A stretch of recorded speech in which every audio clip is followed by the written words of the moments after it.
चिपळूणची वाशिष्ठी नदी इशारा पातळीवर शहरातील बाजारपेठेत पाणी शिरलेलं आहे। नदीकाठच्या रहिवाशांना सतर्कतेचा इशारा देण्यात आलाय। या सगळ्याचा आढावा घेतलाय आमचे प्रतिनिधी रवींद्र कोकाटे यांनी।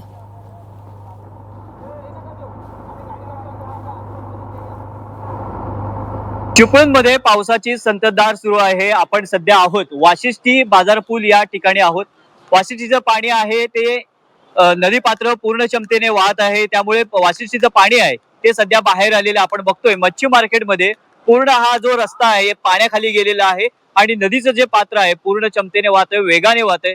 त्यामुळे प्रशासनाने इथल्या नागरिकांना किंवा व्यावसायिकांना सतर्कतेच्या सूचना दिलेल्या आहेत। आजूबाजूची दुकानं आहेत ती पाणी भरल्यामुळे बंद झालेली आहे। अजून पुढील 24 तास आहे तर अतिमुसळधार पावसाचा इशारा दिलेला आहे। इशारा पातळी जवळ आलेला आहे, त्यामुळे प्रशासन आहे ते सतर्क झालेले आहे। नागरिकांना, नदीकाठच्या गावांना आणि रहिवाशांना सतर्कतेचा इशारा दिला जातोय। रवींद्र कोकाटे, झी मीडिया, रत्नागिरी।